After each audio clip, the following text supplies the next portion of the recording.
Почитувани, уште едно добар ден од мене од соседното студио, од каде што ја реализираме емисијата Аргумент Плюс. Јас во дневникот, на крајот на дневникот, најавив дека наши гости ќе бидат господата Рахамин Мизрахи, заменик председавач на управниот одбор на еврејската заедница во државата. Благодарам што ја прифативте поканата и што сте дел од ова издание на Аргумент. Господин Мизрахи, така, и Горан Садикарио, директор на Музеот на Холокаустот. И вам, господин Садикарио, благодарам што ја прифативте поканата.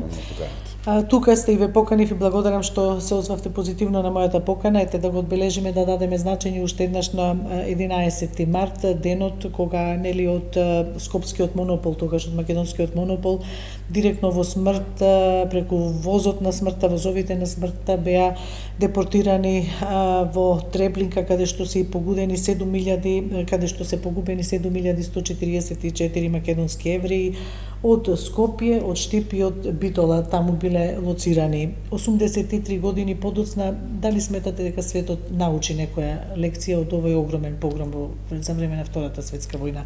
Прво почнувам со вас, господин Садикарио, бидејќи вие бевте дел од државната делегација што деновиве беше и во Треблинка на одбележување на оваа годишнина, и воедно ќе ни кажете како поминавте таму. Најнапред би сакал јавно да се заблагодарам на претседателката Гордана Силјановска-Давкова за иницијативата да Македонија оддаде и му оддава почит на своите евреи во логорот, во центарот за убивање Треблинка, кои што во 1943 година беа таму депортирани прво од тогашната бугарска фашистичка окупаторска власт, убиени од нацистите. Светот за жал не ги учи лекциите од минатото. Појавата на антисемитизмот, омразата, ксенофобијата се честа појава не само во светски рамки, и за жал и Македонија не е имуна на овие појави. Она што е важно дека Македонија како држава се сеќава, знае што се случило, знае дека евреите во Македонија биле составен дел на тоа општество и го дале својот придонес и за ослободување на државата, бидејќи голем број од оние кои што преживеа Втората светска војна се спасија благодарејќи на фактот дека се придружија во движењето на антифашистичкото движење. Естре Овадија Мара е единствената македонска еврејка која што е прогласена за народен херој на Југославија. Така да тука сме заедно, ги пребродуваме сите премрежа и предизвици со кои што се соочува македонското општество. Така, главно пораките се случило, меѓутоа да не се заборави затоа и да не се повтори и да не се заборави, се разбира. Мизрахи, дали имате вие некој од вашето семејство кој што настрада во логорот на смртта Треблинка? Да, за жал како и бидејќи овде во Македонија, се извинувам, околу 167 само евреи останаа. Успеа да се спасат, да не бидат депортирани таа вечер. Така, и тоа се луѓето кои што се приклучија кон отпорот или успеа да се скријат од бугарската фашистичка окупаторска власт во тој период. Од моето семејство се екстреминирани 84 мизрахи. Предпоставувам дека истата бројка или слична бројка и кај господинот Садикарио и кај другите семејства кои што денеска живеат во Македонија. Екстреминацијата на македонските евреи односно депортацијата на македонските евреи е една од најбрзите и најцелосните депортации направени било каде во Европа. Што говори тоа, дека постоело систем, така? Точно. Дека постоело системско забележување, регистрација и така. Ако ми дозволите, би зборувал за тоа. Тогашната царска фашистичка Бугарија прво носи закон за заштита на нацијата во декември месец 1940 година. Тоа е 3 месеци пред стапувањето на тогашната фашистичка царска Бугарија во Тројната оска. Овој закон е копија на нирнбергските антисемитски закони. Тоа значи дека таа тогашна држава, која што не се обидувам да споредам со денешната модерна демократска држава, спроведувала системски закони за уништување на еден народ, мојот народ. Со навлегување на нивните воени единици на територија на Македонија, од тогашната Југославија, ги спроведуваат овие закони, го блокираат еврејското гето, прават опис и попис на еврејскиот имот, на сите членови на еврејската заедница и имаат целосна слика за животот на евреите во Македонија. Дотолку полесно им било да ја спроведат и депортацијата понатаму во март 1943 година. Депортацијата е во еден наврат организирана или во неколку наврати? Блокирањето на градовите од кои што се депортирани евреите е направено во еден ден. 10 према 11 март 1943 година донесени се во Монополот, тука во Скопје, од каде со 3 композиции се одведени на 22, 25 и 29 март 1943 во еден правец во Треблинка. Од таму никој не се врати. За жал, од овие 7144 македонски. Така, јас тури носам и бројки да ви кажеме колку биле деца, ако во текот на разговорот ќе можеме да се навратиме на Добро, еве за, како да кажам, конфигурацијата на сите тие што биле од тука земани, значи немало пардон нити за возрастни, повозрастни луѓе, ниту па за... И точно, прецизно, систематска бројка имале на се што им стоело на располагање. Точно знаеле колку има деца до 4 години, колку има деца до 10 години, колку се возрастни над 60 години и така натаму. Значи, што значи дека целна организација со цел, значи сето тоа било со нацистичка прецизност. Така. Садикарио, вие рековме дека денови бевте дел од државната делегација која беше во Треблинка во Полска. Како е да се биде таму на тоа место? Еве 83 години подоцна, меѓутоа веројатно треба човек да помине вака.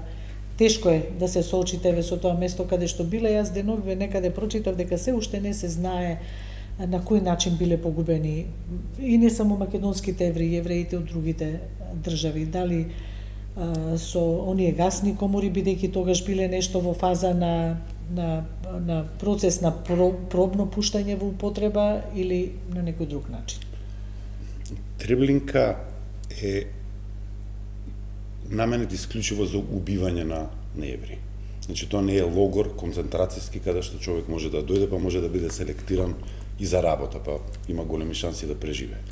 Треблинка е основана во јули 1942 година, а затворена после бунтот на заробениците во август 1943 година и во овие 13 месеци убиени се преку 900.000 евреи. Значи Треблинка е втор по, условно кажано, големина на смртност. Аушвиц е со 1,1 милион, Треблинка е со преку 900.000 убиени евреи. Разликата е што Аушвиц функционирал до 45-та, Треблинка функционирала само 13 месеци.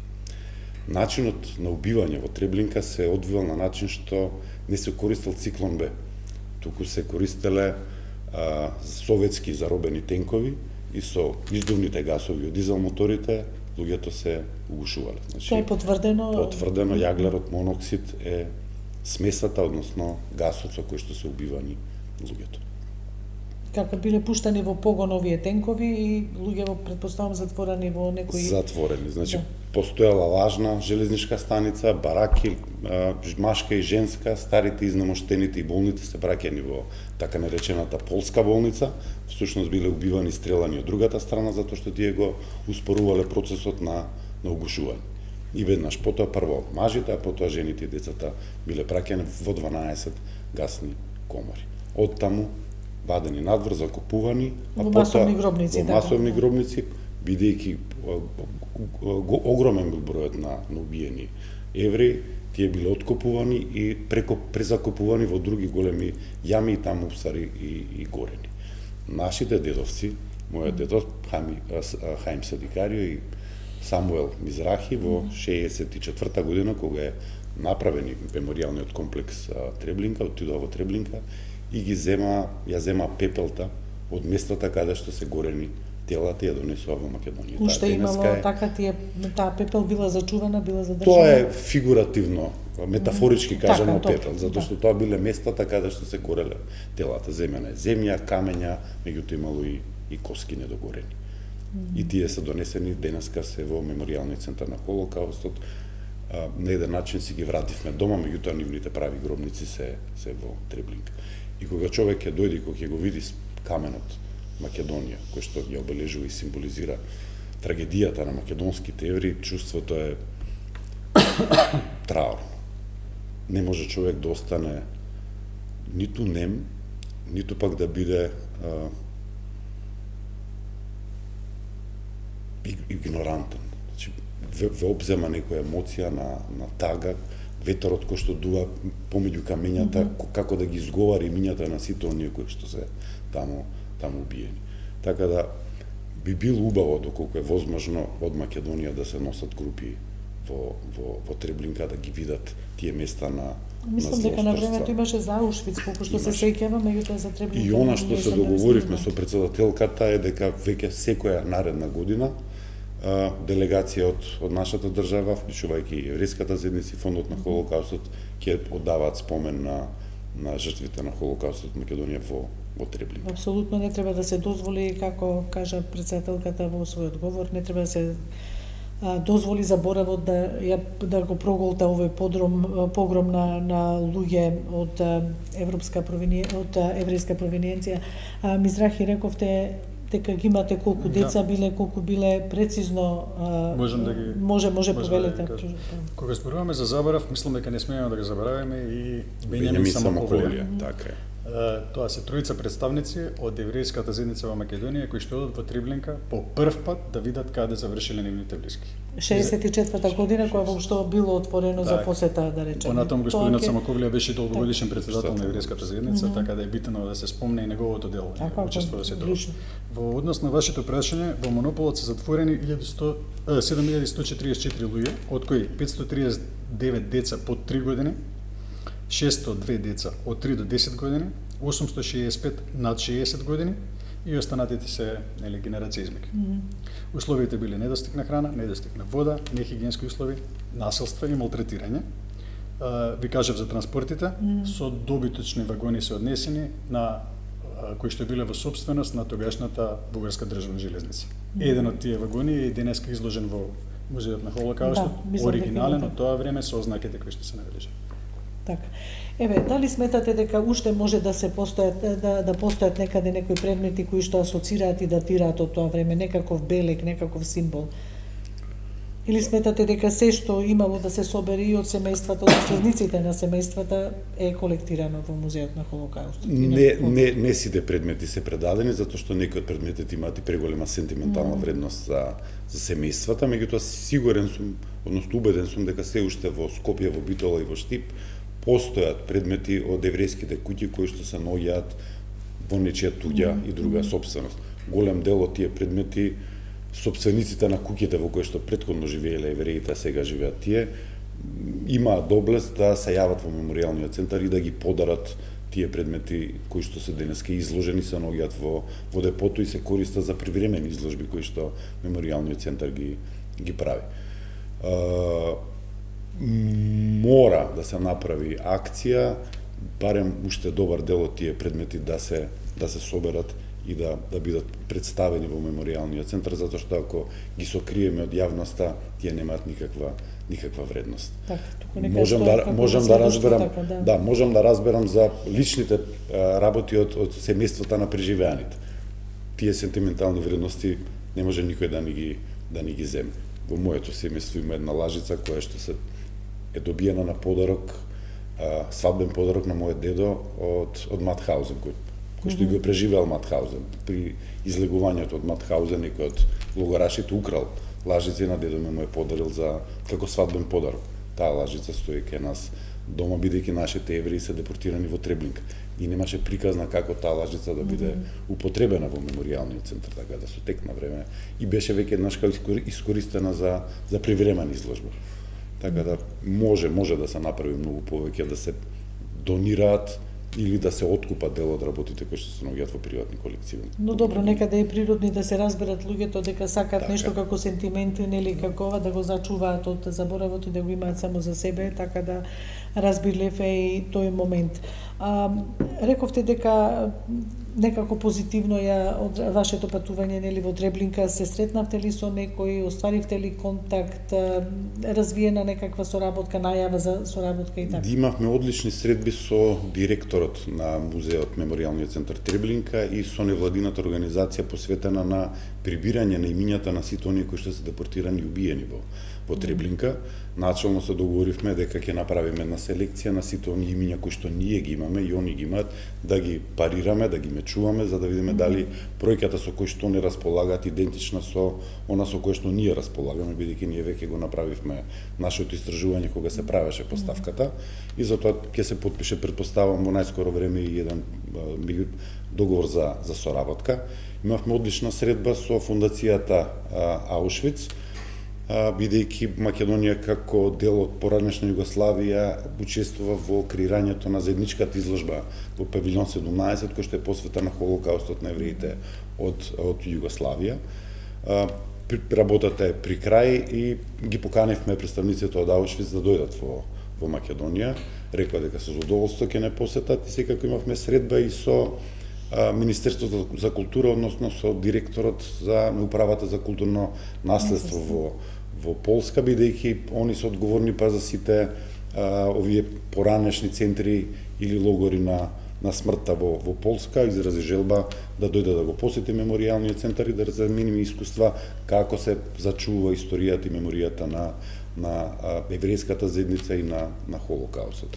Имавме убава посета и во музеот Полин, со кој што и порано имавме соработки и се договоривме во 2027 година веќе да имаме и заеднички проект, така да во текот на оваа година проектот ќе се крчка. Ако, добро, баш убаво е ова да се чуе. Мизрахи, како оценувате тоа што да речеме актуелното раководство и малку преполните раководства во Бугарија, некако како да сакаат таа улога што тогаш е имала Бугарија, тогашната бугарска држава зборуваме, некако тоа што сакаат да се тргне таа љага од нив, како се вели едноставно, дека не биле фашисти, биле администратори, како што самите се представуваат, еве во контекст нели на све ова со Македонија, и дали се плашите дека можеби ќе дојде од историски, ќе се појави некаков историски ревизионизам и фалсификување на вистината? Вашето прашање има најмалку два одговори. Ако ми дозволите, мислам дека прво не е лесно некој да прифати вина за нешто што е направено 80 години пред него. Ова е нормално модерна бугарска држава која што нема допирни точки со царството Бугарија, која што било фашистичко, неспорно утврдено во сите документи и на сите институции во светот. Историчарите за тоа се согласни. Меѓутоа, од друга страна, треба да се покаже величина. Ако зборуваме за постара држава која што има свој просперитет и развој, не треба да се срамиме од историјата. Кога можеш еден голем човек, Вили Бранд, да се поклони на пепелот на убиените евреи, тоа сметам дека најмалку што може да се направи денеска е оваа модерна држава да даде извинување за тоа што нивните, за жал, претходници го направија на мојот народ, односно и на македонскиот народ. Ќе биде тоа доволно? Иако не можеме нели да се мери така, да. Имаше такви обиди во една прилика, имавме више представник на таа држава кој што дојде во монополот, одржа говор, меѓутоа остана недоречен. Знаете како, кога беше тоа, се сеќавате? 2018 Бојко Борисов. Дисторзија на историјата не сме да се дозволи. Од најмалку една причина, а тоа е ако дозволиме дисторзија во однос на еврејското прашање, тогаш не знаеме каде ни е крајот. Фактите се факти, и пред вистината и боговите молчат. Никој не бара ништо од тие луѓе. Направено нешто пред скоро 100 години. Меѓутоа, ако ја прифатат вината, ќе покажат пример. И човечност. Апсолутно. Дали риториката која што изминативе години ја слушавме администратори, мислам дека е повеќе навредлива, колку реална, затоа што се администрира со пенкало. Овие луѓе се убиени. Товарени систематски со спроведување на закони. Повторно велам, јасно ми е дека не е лесно да се прифати вината. Па и во Виши Франција и така натаму, голем број на земји многу подоцна ја прифатија својата улога. Ама историјата е таа. А ако историјата е воделка за еднината, тогаш што час поскоро треба да се соочиме со нејза и да ја завршиме, да го затвориме тоа прашање една за секогаш. Оставањето на отворени теми денеска, утре не знаеме каде ќе не води. Никој нема ништо против денеска една модерна демократска држава Бугарија. Вон памета да се мисли тоа. Меѓутоа, и кај нив дел од елитата на овој или на оној начин прави шири лаги во сопствениот народ. И сега една лага повторена милион пати не може да стане вистина и од таа причина мислам дека е крајно време ова прашање да се затвори. Така. Дали сметате дека некако може, меѓу другото, нели бугарите се фатија и за оваа тема во низ разговорите на таа историска комисија, дали сметате дека ќе се направи некаков обид за дали би дозволила македонската страна, секогава е хипотетички, нели хипотетички прашање, хипотетички одговор, нели за некакво ретуширање на историјата во овој сегмент, во овој дел. Прво, не би сакал да влезам во политичкиот конструкт наречен историска комисија. Меѓутоа сакам да се држам за фактите. Фактите се тие кои што ви ги презентирав. Ниту една комисија не може да избрише историјата и под диктат нема да направиме ништо. Мислам дека само со разговор помеѓу разумни луѓе, со очување со фактите можеме да дојдеме до резултати. За моите мртви никој не може да преговара. Мислам дека е децидно кажано. Со самото тоа претпоставам дека имаме доволно доблест од двете страни, одредени прашања да не бидат тема на разговор воопшто. Затоа што светски институции го потврдуваат. Американскиот музеј на Холокаустот, нашиот музеј на Холокаустот, Јад Вашем, тоа се факти од кои што нема движење, не може да се победи. И сите обиди за допирање на Втората светска војна во однос на Холокаустот, а со тоа и движењето на отпорот во Македонија е најмалку несоодветно. Барем за мене како човек и за евреите од Македонија, ова се прашања кои што треба да бидат час поскоро затворени и нешто што се надеваме дека некој ќе има доблест од таа страна да дојде, да даде едно формално извинување и да продолжиме да живееме како соседи. Така не би требало да е тешко, поготово кога што велите вие пред вистината и боговите молчат, зошто да не заради нели иднината. Сандикарио, ме се интригиравте кога рековте нели тие списоци на имиња и презимиња, ги има ли македонската страна сите имиња и презимиња на сите загинати 7144? Таму ги знаем, ја знаем и бројката, бидејќи ги имаме списоците на депортираните. Полската страна располага со многу поголем број, меѓутоа очигледно во таа бројка се влезени и депортираните и од Грција и од Пирот. Така да ќе треба да се направи селекција, затоа велам мора да ги мечираме списоците за да им кажеме што е македонско, што не е дел од македонската еврејска популација која што е депортирана од 43-та година. Ако ми дозволите ви дополнам заради јавноста, согласно договорот кој што е потпишан, требало да бидат депортирани 20.000 евреи. Првите 20. Во тие 20.000 евреи 8.000 се од Македонија, односно така наречените новоослободени територии, и 12.000 се од Стара Бугарија.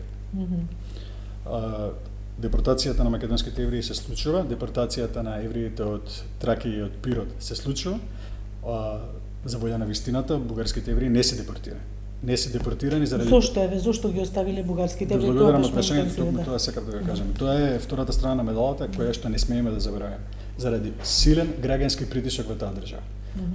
Господинот Пешев, кој што бил тогашен подпредседател на Собранието на Бугарија, Бугарската православна црква, 43 пратеници во Собранието, интелектуалци, адвокати излегле на улици, правеле протести, не сакале да се дозволи депортација на бугарските евреи. И тие завршиле во работни логори, како временно решение, пошто заради текот на војната биле нели Бугарија менува страната и така се спасуваат. Но посегнале по евреите од соседните за добро не била Македонија. Тие би посегнале по собствените. Меѓутоа времето и притисокот внатре во државата го запира. Ја запира депортацијата и на евреи. Ете некоја среќна околност, како да кажам, голем херојски чин на господинот Пешев, на Бугарската православна црква, на граѓаните на граѓанството кои што го запреле депортирањето на евреите од Бугарија. Тоа не се случило во Македонија. Овие евреи се однеси. Така, за жал. Што велат вашите предци? Како е најнаш да останете без десетици луѓе членови на семејствата? Сме слушали, сме снимале многу приказни нели на вашите повозрасни луѓе, така, еве кога годишнините биле, па сме ги снимали од самиот монопол таму. Она што низ документи го гледаме е дека повеќе од половината преживеање од Втората светска војна, од Холокаустот, во 48 година заминуваат за Израел, затоа што не можеле да го поднесат товарот и додат по улиците по кои што оделе нивните семејства, да живеат во куќите во кои што се празни, да не го слушаат ладино јазикот и затоа заминуваат за да им биде полесно да почнат од почеток, од нула. За разлика од оние кои што останале, ќе имале уште поголема храброст да ги гледаат улиците, да ги гледаат куќите, да ги гледаат соседите, да се дружат со својот народ, меѓутоа кога ќе го прашав дедо ми зашто немаш браќа, зашто немаш сестри, јас сум сироче, ми викаше. Тоа беше главниот одговор за да не заштитат од сето она кое што они го преживеа. Дури многу подоцна се отворија и ги раскажуваа приказните за сето она кое што се случувало за време на Втората светска војна и маката и тежината која што се носеле на душата и на еден начин се ослободи од таа тежина за да ја споделат својата и историја и мака која што имале со себе за изгубените семејства, браќа, сестри, деца, внуци и така натаму. Да. Вие нешто имате како некој сведоштво од вашите предци? Сигурно дека имате, многу слична да, е приказната. Моите предци биле членови на отпорот, биле партизани и кога прво не знаеле што се случило со локалните евреи, иако знаеле дека се некаде однесени. Тоа го дознаваат тек по завршување на Втората светска војна, кога се вратиле од партизани и кога во објектите каде што со години живееле немало никој. А немало ни мебел, заради тоа што не само депортацијата на луѓето, туку по заменувањето, по носењето на евреите, ликвидирана е нивната собственост. На јавни пазари биле продавани и наддавани нивниот мебел, по куќнина, се што останало по нив. Се што може некако белег да представува утре други или како материјален доказ, апсолутно. Мојот дедо е вратен од партизани со една слика на која што стои неговото семејство и неговото мало внуче. И тоа е единственото нешто што останало како спомен од неговото семејство. Се друго не постои уништено. Или разнесено. Значи, тоа е трагедијата на моето семејство. Така. Речи си сме на крај на емисијата, сакам само уште да ве прашам, дали македонското општество доволно прави и за еврејската заедница и за музеот на Холокаустот, го имат фондот за целото да биде, нели, сето е кога има се, како велиме, околу оваа епизода и од нашето битисување. Јас би рекол во името на еврејската заедница, сметам дека Република Македонија направи преседан од историски размери во моментот кога ја заврши денационализацијата на имотите на евреите без правни наследници. Такви примери на планетава се многу малку. Така. Со што мислам дека апсолутно се одолжи на еврејската заедница. Второ, градењето на музеот на Холокаустот како пети центар во светот, Горан ќе ви каже попрецизно, покажува колку сме значени во општество и како тоа општество нас не заборави. Ние сепак живееме башка, но барабар. Башка во своите верски определби, но барабар со сите останати во оваа држава. Така. И призната верска заедница сте. И призната заедница како верска заедница во Уставот на Република Македонија, така да мислам дека повеќе од ова не гледам каде би можеле да побараме нешто повеќе од нашата татковина, затоа што таа на вистина се грижи за нас. Така, баш убаво е да се чуе тоа. Садикарио. Јас ќе бидам малку по и да бидете поригорозен. Она што фали во меморијалниот центар е поголема посетеност на ученички групи. Иако во 2022 година, мислам, владата превзема уврска пред меѓународниот форум во Малме дека посетата на меморијалниот центар за основните и средни училишта ќе биде задолжителна, тоа се уште не се реализира во пракса. Како ветено 2021 ако ве слушнам? 2021-2022 на меѓународниот форум во Малме, колку што разбравме, правилниците за основните за деветолетката се направени, меѓутоа влез во музеј нема. Правилникот за средни училишта се уште не е направен, така да посетата се уште не е задолжителна за средните училишта. Оно што сакам да апелираме, јавно да го кажеме, дека од минатата година, под 2025 година, влезот за организирани училишни групи е бесплатен.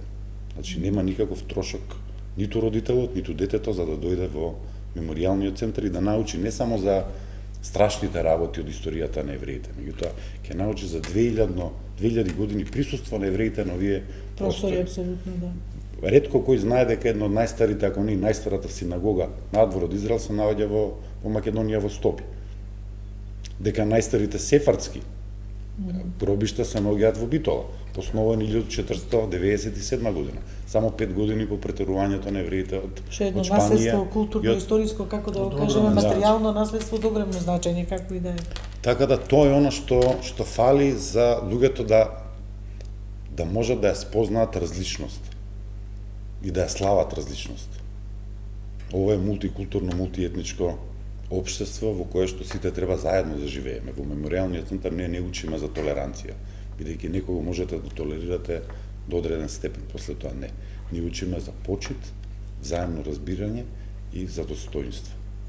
И соживот, соживот апсолутно што е најбитно точно.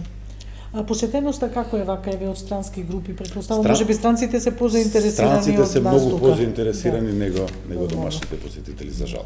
Баш за жал. Така. Годишно колку имате ова, дали имате околу 35 до 40.000 посетители на годишно ниво, а може да биде многу подобро. Да. Добро, еве и овие апели се надевам дека ќе стигнат до таму докаде што ги упативте. Благодарам што бевте дел од ова издание на Аргумент Плюс, што еве посветивме мало внимание, но сепак мислам значајно и за денот 11 март и за овој погром што се случил со еврејската заедница, со голем број 7144 луѓе припадници на еврејската заедница. Благодарност уште еднаш. Благодариме на поканата. И благодарност за вниманието на нашите почитувани гледачи. Довидување.